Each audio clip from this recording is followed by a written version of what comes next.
ফতুয়া দেয় মুহাম্মদ মরিয়া ফসিয়া গলিয়া মাটির সঙ্গে মিশে গেছে।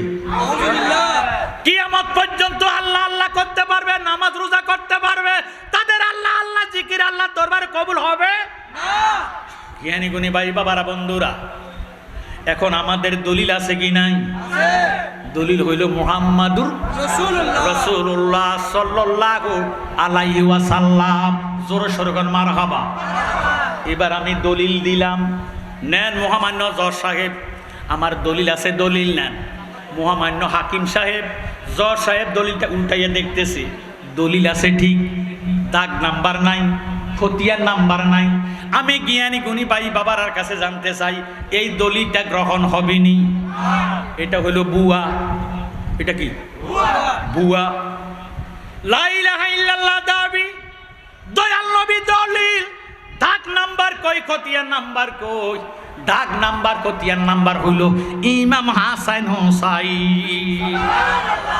দাগ নাম্বার খতিয়ান নাম্বার ছাড়া যেইভাবে দলিল গ্রহণ হয় না, ইমাম হাসান হোসাইনের মুহাব্বত ছাড়া আল্লাহর রাসূল পাওয়া যাবে না। সুবহানাল্লাহ। জ্ঞানী গুণী ভাই বাবারা বন্ধুরা, এই হাসান হোসাইনের আওলাদ আজকে ফাতেহী আজদাহম উদযাপন উপলক্ষে এই মাহফিল সাজানো হয়েছে।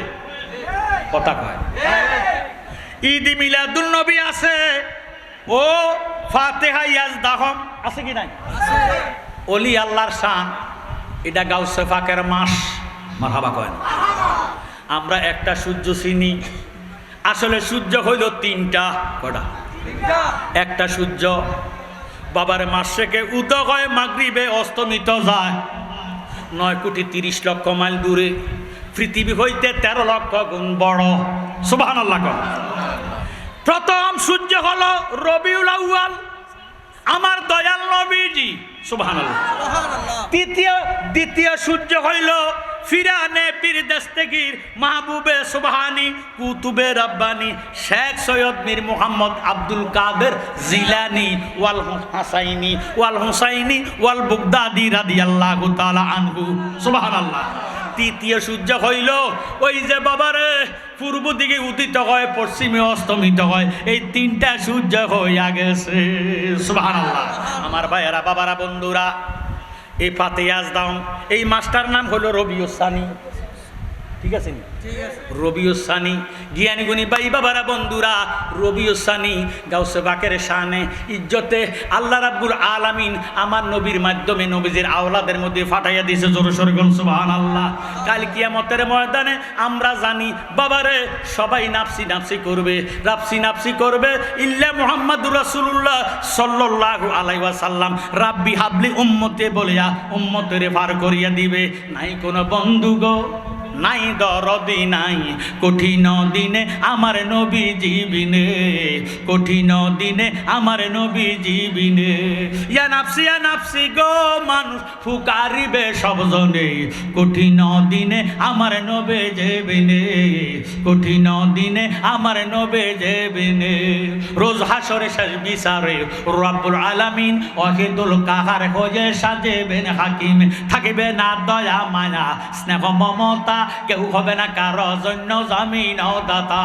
হায় হায় হাহাকার পড়ে যাবে দনি, ফিফাসায় পাটবে ছাতি, মগজ গলে পানি, দৌড়াইতে থাকিবে মানুষ মুক্তির কারণে, উপস্থিত হবেন যাইয়া আদম যেখানে, দেখিয়া আদমের হাসরের মাঠে, বিনা করে বলবে সবাই পড়িয়া সংকটে, হে পিতা আদি আদম আপনার আওলাদ পড়িয়াছে এই সংকটে, করেন সাফায়াত।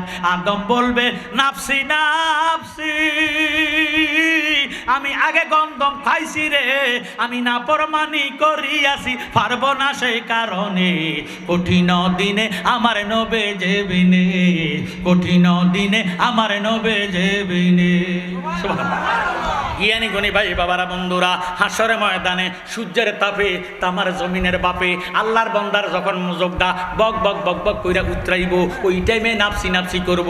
ইরে আল্লাহ ওই টাইমে ডাক দিবে, আয় কাদিরিও, আয় সিস্তিও, আয় নকশবন্দিও, আয় মুজাদ্দেদিও, হে সাত তরিকার ইমামগণ, নিজ নিজ ভক্তদেরকে লইয়া আজকের এই মুহূর্তে আমি খোদার কুদরতি সামিয়ানার তলে চলে যা।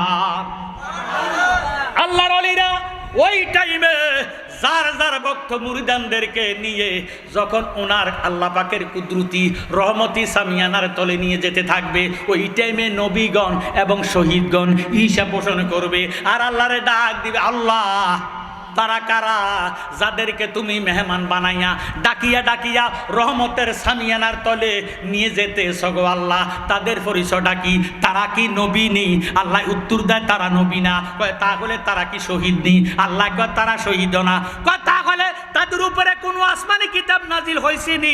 আমার আল্লাহ উত্তর দেয় না না, তাদের উপরে কোনো আসমানি কিতাব নাজিল হয় নাই। কয় তাহলে আজকের হাসরের ময়দানে তাদের সম্মান এত মহান কেন দেখা যায়? আমার আল্লাহ ডাক দিয়ে কয় নবীগণ শহীদগণ জানিয়া লও, শুনিয়া লও, তারা নবীও না শহীদও না, তাদের উপরে কোনো আসমানি কিতাব নাজিল হয় নাই। তারা হলো আমার আখিরি জামানার হাবিবের উম্মত। তাদের খায়সানিয়াতে নফসকে আমার নবীজির প্রেমে কোরবানি করিয়া দেওয়ার কারণে আজকে তাদের সম্মান আমি খোদার দরবারে মহান হইয়া গেছে। তারা হইল ওলি আল্লাহ, বেলায়েতের বাদশা। জ্ঞানীগুণী ভাইয়েরা, বাবারা, বন্ধুরা, আলী কাররামুল্লাহ ওয়াজহাহু জিনাত থেকে বেলায়েত প্রোটেকশন হয়। জোরে সোরে বলো সুবহানাল্লাহ। জিনাত থেকে বেলায়েত প্রোটেকশন হয়। আমার দয়ার নবীজি মাওলা আলীর দিকে নজর করিয়া ডাক দিয়ে কয়, আলীও আনা মাদিনাতুল ইলমি ওয়া আলিউন বাবুহা। আমি নবী হইলাম এলেমের শহর, আলী হইল ওই শহরের দরজা। সুবহানাল্লাহ। হে আমার জ্ঞানী ভাইয়েরা, বাবারা, বন্ধুরা, আল্লাহর অলিরার গুনাহ কিন্তু আছে। আল্লাহর অলিরা যদি দুনিয়ার প্রেমে পড়িয়া দুনিয়ার দৈব চক্রে কোনো গুনাহ করিয়া ফালায়, আল্লাহ এই গুনাহটা অলি আল্লাহদেরকে দেখায় না। আর একটু জোরে সোরে কোন সুবহানাল্লাহ। আল্লাহর অলিরা দৈব চক্রে যদি কোনো গুনাহ করে, এই গুনাহটা আল্লাহ অলি আল্লাহদেরকে দেখায় না। আল্লাহ কুদরতি চাদর দিয়া ডাকনা দিয়া রাখে। হাসরের ময়দানে আল্লাহর অলিদেরকে যখন আমল নামাটা দেখাইব, তখন আল্লাহর অলিরা ডাক দিবে, আল্লাহ কামটা কইলা কি? দুনিয়ার গুনাহ দুনিয়াতে দেখাও নাই, এখন গুনাহ দেখাইতেছ। আল্লাহ ডাক দিয়ে কয়, বন্ধু গুনাহ করছেন কিনা স্বীকার করেন। এবার ডাক দিয়ে কয়, নির্দোষী মোর ফরয়ার দেগার, আমার দোষে আমি দোষী, তাই তো আমার গলায় ফাঁসি, বিচার হবে কর্ম অনুসার, বাদী মন আমার, নির্দোষী মোর ফরয়ার দেগা।